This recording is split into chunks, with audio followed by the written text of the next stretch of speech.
अस्सलाम वालेकुम to all student. आज हम अपने लेक्चर में देखेंगे pupil reflex accommodation and role of vitamin A को देखेंगे। अब जो पीपल है, पीपल बेसिकली हमारी आंख में जो होल, जो हम लोगों ने पिछली वीडियो में भी देखा था, जिसके जरिए जो लाइट है वो हमारी आंख के अंदर दाखिल हो रही होती है, जो अमाउंट ऑफ लाइट हमारी आंख में दाखिल हो रही होती है इसको कंट्रोल कर रहा होता है। और रिफ्लेक्स का मतलब होता है खुदकार अमल, ऑटोमेटिक रिस्पॉन्सेज, नेचुरल रिस्पॉन्सेज जो खुद ब खुद हो रहे होते हैं, जिसमें हमारा कोई अमल दखल नहीं होता। तो इसमें हम लोग पीपल के खुदकार अमल को देखेंगे, पीपल के ऑटोमेटिक रिस्पॉन्स को हम लोग स्टडी करेंगे। अब जो प्यूपिल होता है बेसिकली वो छोटा भी होता है, वो बड़ा भी अपने साइज को छोटा और बड़ा खुद ब खुद छोटा कर लेता है, बड़ा कर लेता है। ये डिपेंड करता है इंटेंसिटी ऑफ लाइट पे। अगर इंटेंसिटी ऑफ लाइट है वो बहुत ज्यादा है तो पीपल अपने आप को कॉन्स्ट्रिक्ट कर लेगा, उसके साइज को छोटा कर लेगा, ताकि इसका मकसद ये होता है कि जो आंख को ज्यादा रोशनी से बचाना, क्योंकि वो जो ज्यादा रोशनी है वो डैमेज कर सकती है, रेटिना के ऊपर जो सेंसरी सेल होते हैं वो उनको डैमेज कर सकती है। तो आंख को बेसिकली ज्यादा रोशनी से बचाने के लिए होता है। और अगर अंधेरा हो, लाइट डिम हो, अंधेरा हो, तो जो ये प्यूपिल है वो अपने आप को डायलेट कर लेता है बेसिकली, ताकि कुछ अमाउंट ऑफ लाइट हमारी आंखों में नजर आए, अमाउंट ऑफ लाइट हमारी आंखों में जाए और हमें नजर आए, क्योंकि अंधेरे में हमें देखने की जरूरत होती है। मतलब अगर हम लोग अंधेरे में हैं और अचानक से रोशनी में जाएं तो हम लोग देखते हैं कि हमारी जो आंखें हैं वो कॉन्स्ट्रिक्ट करती हैं, हमारे प्यूपिल कॉन्स्ट्रिक्ट करते हैं बेसिकली।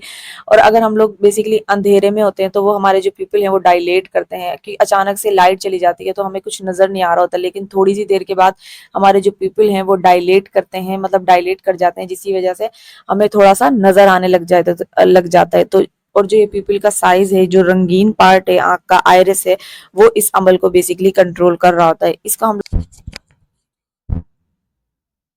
देन है हमारे पास एकोमोडेशन। तो ये भी एक टाइप ऑफ रिफ्लेक्स है, ये भी एक ऑटोमेटिक प्रोसेस है जो कि खुद ब खुद होता है। इसमें बेसिकली क्या होता है, लव्स एकोमोडेशन का मतलब होता है एडजस्टमेंट करना या फोकस बदलना। अब जो हमारी आंख होती है ना, वो करीब की या दूर की चीज़ों को देखने के लिए अपना फोकस बदलती है, मतलब अपने लेंस का फोकस बदलती है या अपने लेंस का साइज बदलती है, ताकि साफ इमेज हमें नज़र आ सके। अब ये होता किसके ज़रिए, ये सीलियरी मसल्स के ज़रिए होता है। जो सीलियरी मसल्स हमारी आँख में हमारे लेंस को पकड़े हुए हैं, जब सीलियर, अब आप इसको ऐसे समझ सकते हैं कि आप कोई चीज़ लें और उन्हें अपने आँखों के करीब करें, उसे देखने की कोशिश करें, तो आप लोगों को ऐसा लगेगा जैसे आपकी आँख कॉन्ट्रैक्ट सी कर गई है थोड़ी-सी, क्योंकि सीलियरी मसल्स कॉन्ट्रैक्ट कर गए हैं और हमारी जो लेंस का साइज़ है वो मोर कॉन्वेक्स हो गया है, ज़्यादा कॉन्वेक्स हो गया है, ताकि जो लाइट पैरेलल लाइज उस पे पड़ रही हैं उसकी सही तरीके से बेंडिंग होकर रेटिना के ऊपर सही इमेज बने, मतलब फोकस शार्पर इमेज बने, साफ इमेज बने। इसी तरीके से अभी आप किसी दूर, जो दूर चीज रखी है उसको देखें तो आपको लगेगा कि आपकी आंख बिल्कुल नॉर्मल हालत में है, रिलैक्स है, क्योंकि आपकी सीलियरी मसल्स रिलैक्स है और जो आपका लेंस है वो थोड़ा फ्लैटेंड हो गया है, थोड़ा कम कॉन्वेक्स हो गया है। और ये किस लिए, ये भी इसलिए होता है एडजस्टमेंट को, मतलब शार्पर इमेज हासिल करने के लिए होता है।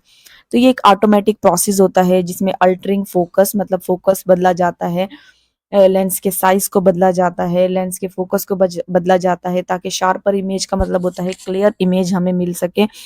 जो करीब ऑब्जेक्ट रखे हैं, यहाँ पे करीब की मिसाल दी हुई है, sharper image of near object. इसके लिए जो सीलियरी मसल्स हैं वो कॉन्ट्रैक्ट करेंगे, जिसकी वजह से जो हमारे इलास्टिक लेंस हैं बेसिकली वो ज़्यादा थिकर हो जाएंगे, ज़्यादा कॉन्वेक्स हो जाएंगे, और जो इमेज है रेटिना के ऊपर वो शार्पर बनेगी।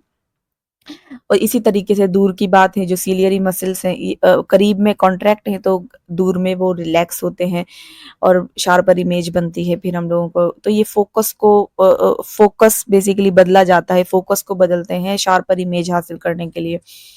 एज के साथ जो लेंस होते हैं वो अपनी इलास्टिसिटी, मतलब लचक है, वो थोड़ा सा खो देते हैं, जिसके रिजल्ट में जो एकोमोडेशन होती है वो मुश्किल हो जाती है। आपने अपने घर में भी देखा होगा कि ज़्यादातर जो हमारे घर के बड़े बुजुर्ग होते हैं उनकी करीब की नज़र कमज़ोर होती है।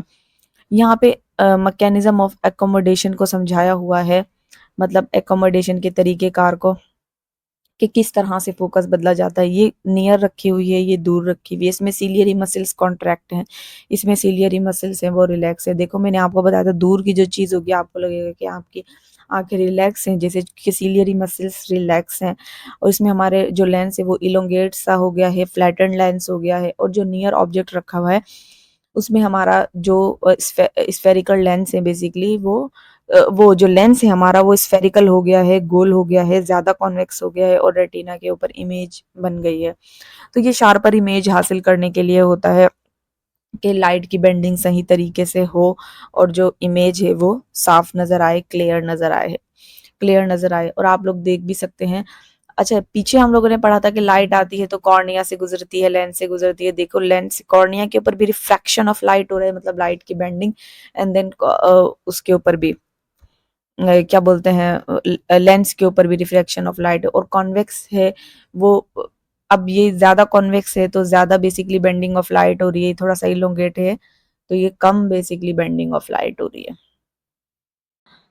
हम लोग नोट्स की मदद से देख लेते हैं पीपल रिफ्लेक्स और एकोमोडेशन को। तो ये भी टाइप ऑफ रिफ्लेक्स है, मतलब जो खुद ब खुद अमल होते हैं। पीपल अपने आप को एडजस्ट करती है according to the intensity of the light, light की इंटेंसिटी की। अगर तेज रोशनी है, मतलब अगर दिन का टाइम है, तो जो हमारा पीपल है वो सिकुड़ जाता है, कॉन्स्ट्रिक्ट कर जाता है। अगर बेसिकली कम रोशनी हो, मिसाल के तौर पर रात हो रही है, तो जो पीपल है वो डायलेट कर जाता है, फैल जाता है, क्योंकि हमें ज्यादा अमाउंट ऑफ लाइट अंदर लेने की जरूरत होती है चीजों को देखने के लिए। तो ये जो रेटिना को नुकसान से बचाने के लिए ये अमल बेसिकली ऑटोमेटिक और होता है, खुद ब खुद और होता है, ताकि जो ज्यादा एक्सटेंसिव लाइट है वो हमारे रेटिना को डैमेज कर सकती है। एकोमोडेशन में का लफ्जी मतलब होता है एडजस्टमेंट या फोकस बदलना, ये भी रिफ्लेक्स की टाइप है। अभी ऑटोमेटिक प्रोसेस है, आंख करीब या दूर की चीज को साफ देखने के लिए अपना फोकस बदलती है, लेंस के फोकस को बदलती है, लेंस के साइज को बदलती है। वी कैन से दैट जब हम करीब की चीज देखते हैं तो कॉन्ट्रैक्ट हो जाते हैं सिलियरी मसल्स, जिससे लेंस मोटा और ज्यादा गोल हो जाता है, मतलब मोर कॉन्वेक्स हो जाएगा, ठीक हो जाएगा, ताकि रोशनी सही से रेटिना पर फोकस करे। और दूर की चीजें देखते हैं तो सिलियरी मसल्स रिलैक्स हो जाता है, कम कॉन्वेक्स हो जाता है, थीन हो जाता है, बेसिकली इलोंगेट सा हो जाता है। करीब की चीजें तो लेंस मोटा थिक, दूर की चीजें लेंस पतला हो जाता है, थीन हो जाता है, और इस अमल को हम लोग एकोमोडेशन बोल रहे होते हैं। उर्दू में नोट्स बनाने का मकसद ये होता है कि आपको जब अपनी जुबान में कोई बात समझ में आ जाएगी, आपका कॉन्सेप्ट बिल्ड हो जाएगा, तो आप अपने पेपर में उसको इंग्लिश में खुद भी बना के लिख लेते हैं, क्योंकि आज के दौर में तकरीबन हर बच्चा ही इंग्लिश बोल सकता है, I think. Role of vitamin A with vision. Vitamin A का बेसिकली देखने के अंदर क्या रोल है। विटामिन ए जिसको रेटिनल भी बोल रहे होते हैं, ये ज़रूरी होता है प्रॉपर विजन के लिए, सही तरीके से देखने के लिए हेल्पफुल होता है और नीडेड होता है। जो सेंसरी सेल्स होते हैं रेटिना के, रोड्स और कॉन्स, उनके लिए भी ये ज़रूरी होता है या हेल्पफुल होता है, हम कह सकते हैं। ये कॉर्निया को वेल लुब्रिकेटेड रखने के लिए मदद करता है। विटामिन ए की डिफिशियंसी कॉर्नियल अल्सर या ब्लाइंडनेस, जैसे नाइट ब्लाइंडनेस, कॉज कर सकती है।